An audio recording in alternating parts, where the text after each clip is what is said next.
Guys, man, what's going on, fam, man? Welcome back to another tutorial. And today we're going to be talking about solving equations with variables on both sides. Now, this lesson is going to have computations in it, unlike the functions lessons last week. But that's okay. I'm going to guide you right through this, all right? Let's take a look at our learning objective. Our objective for today is we're going to use a problem-solving model to set up and solve equations with variables on both sides. Now, when I taught this lesson to you in class, I didn't necessarily refer to this model, but I'm going to be making references to this model as I go through this lesson. Don't worry about it. Don't let it trip you up. I'm going to guide you through it, all right?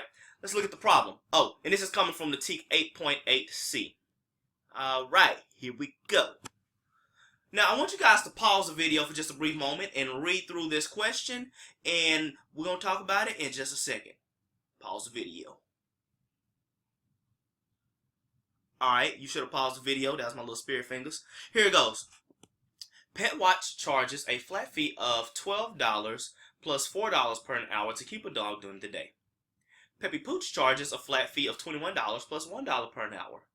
For how many hours is the total fee charged by the companies the same? Alright, so now let's get to our problem solving model. Our model is going to be the UPS check. All right, you got that? That was UPS check. All right, so UPS check. U. What does the U stand for in the problem? U stands for understand what's going on in the problem. All right, so if we're looking at this problem, we're talking about two different dog sitting companies. Okay, we got Pet Watch and they charge $12 plus $4 per hour. Then we got Peppy Pooch. They charge $21 plus $1 per hour. And then the question is saying, when will the total fees be the same? Now, when I taught this to you in class, and all of y'all in my class now, because you're looking at the tutorial, so you're in my class, all right? So, when you see the word same in a mathematical problem, you need to be thinking about equations, okay? Because the word same means equal, and equal in mathematics, it equates to equations, okay? So, when you see the word same, you need to be thinking equations. Now, after you know, hey, I'm talking about equations, you need to go back in the problem and look for the what is what I call it. What is the what? What is the what? What? What is the what? And what are you talking about, Mr. George? What do you mean by what is the what? I'm glad you asked. So, what is the what? Now, you need to go back through the question, well, really the problem, and determine what is the question. Now, this whole thing is not necessarily a question, it's a problem. The problem consists of the information and the question. Now, the question part says this: for how many hours is the total fee charged by the companies the same? Okay, that's the question part. The other part is information. Okay, so when I talk about what is the what are you looking for? That's in the question. For how many what? What does it say? How many what? Hours. The hours is the what that I'm looking for in this problem. So I know that hours is my what. That means that hours is my variable. So if you had a hard copy, what I tell you guys to do is I would tell you, hey, listen, I want you to go and I want you to either circle or underline the word same. That indicates that we're working on an equation. And then I would have you to circle or underline hours. And then I would have you in the problem, in the information, anytime you see the word hours, I would have you write down either an X or an H for hours. Whatever you want to use for the variable is fine with me. And I gotta take a sip because you know I'm talking a lot. You know I got my ceiling fan on, so I don't be sweating on camera. You know my voice kind of throat kind of dry. Gotta wet the whistle. All right, here we go. So that's how we break this down. Let's move on to the next part, which is the plan. Now I got you on the plan. All right, I'm gonna show you how to work this plan out. Now for our plan, this is what you're gonna do. You're gonna compare the two. Now, I know it says write an equation that represents the situation, but in reality, what we really want to do is we want to write each situation as an expression, okay? What do you mean by an expression, Mr. George? Well, let me show you. The first expression is this. It's going to be 12 plus 4h. That's an expression, okay? The second expression is going to be 21 plus 1h. That's the second expression. We have two expressions that represent the two situations. Okay? Now, what you're going to do is you're now going to make them equal to each other because we want to know when they're going to be the same. Now, once you put that equal sign in there, that is no longer an expression. It is now an equation. Okay? It's an equation, and we have variables on both sides. And then the last thing in our plan is we're going to solve this equation. Let's move to the next step. We got U out the way. We got P out the way. Now we on the S, and what do you think S stands for? We're going to solve it. All right? So if you're looking at the PowerPoint, this is just all of the information, and you see my equation down at the bottom. And you know what's funny? I'm pointing at the screen, like you can see me pointing at the screen, but I'm really pointing at the screen. I'm pointing at the equation at the bottom of the PowerPoint. But anyways, here we go. So now in solving equations, the goal is to isolate the variable. What's the goal? I hope you said isolate the variable. Come on now. Isolate the variable. That's our goal. I would tell you to turn to your neighbor, but you're supposed to be practicing social distancing right now. So hopefully you ain't got nobody right next to you. But the goal is, you can tell yourself, the goal is isolate the variable. Here we go. So isolating the variable. Now, I'm going to draw this line down to separate the two expressions as we work so that we keep our work separated. Now, the variable, what is a variable? A variable is a letter that represents a number. A variable is a letter that represents a number. In this particular problem, I chose H as my variable to represent hours, which represents a number that we need to find. Okay?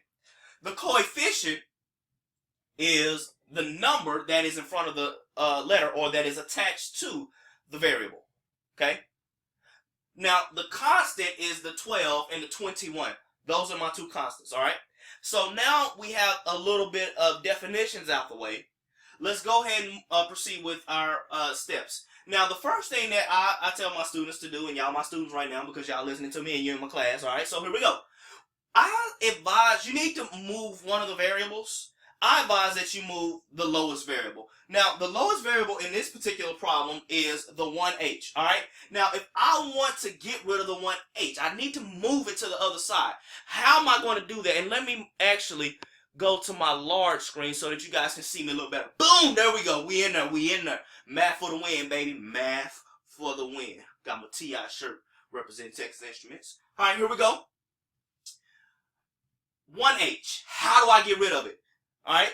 Well, you got to look at the sign. The sign is a +1. All right. Now, what you want to do is you want to use inverse operation. Inverse operation. The inverse of addition is subtraction. All right. When you're moving things across an equal sign, you get rid of it by doing inverse operation. Y'all ignore that. I just got an email. Why don't I just turn that off so that don't beep no more? Here we go. Inverse operation. So I'm going to do -1. It's kind of like if you got $1. If I want to get rid of the $1, I just buy something and somebody going to take the $1 away. You got me? Well, we're just going to take that $1 away, and I'm subtracting because this sign say plus, and I want to do the inverse of whatever that sign is, okay? Now, when you're dealing with equations, whatever you do to one side, you have to do to the other side. If not, it does not maintain its equality. So if I subtract 1h from this side, I got to subtract 1h from this side. Now, the 1 is going to go directly up under the 4 because those are like terms. We're going to talk about that a little bit later in another lesson, okay?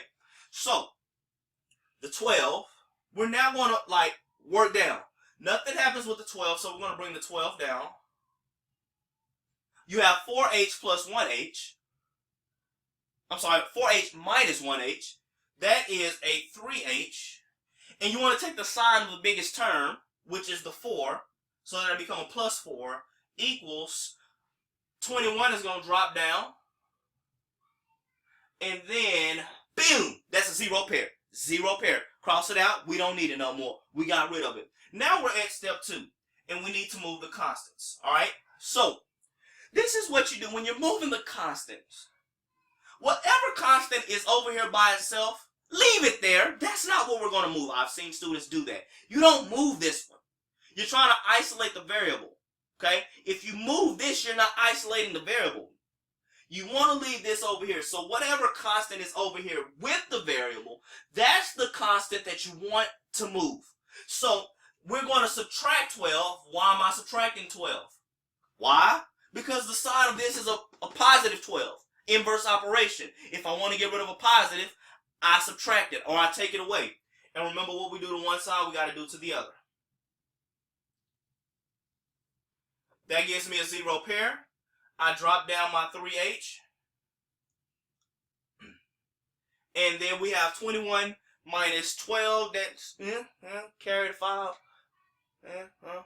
Pretty sure the answer 9. Y'all know I know the answer, right? I've already worked this out. Okay, so there's 9. Step 3. Now, mathematically, what this is saying, because I need for you to understand what's really happening. This is saying 3 times a number equals 9. What is the inverse of multiplication? Division. Therefore, I am now dividing by 3. Now, I know some of you will be like, oh, I know 3 times a number is 9. It's 3 times 3. That's fine and dandy. But what I need for you to understand, so that as we progress throughout mathematics, throughout algebra, geometry, algebra 2, calculus, trig, and throughout, is we need to understand the operation and why we're dividing here. We're dividing because it's saying 3 times a number. And the inverse of multiplication is division. That's the reason we're doing it. I need you to understand that concept. Okay? We're dividing by 3.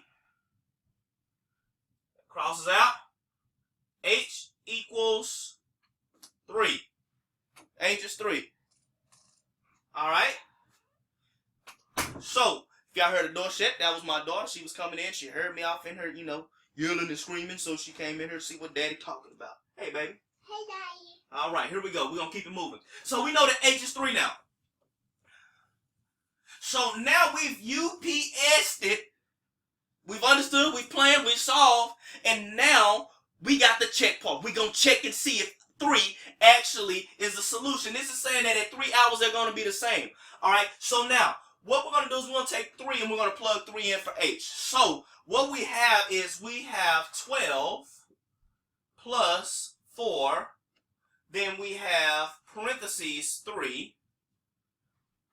And that should be equivalent to 21 plus 1 parentheses 3.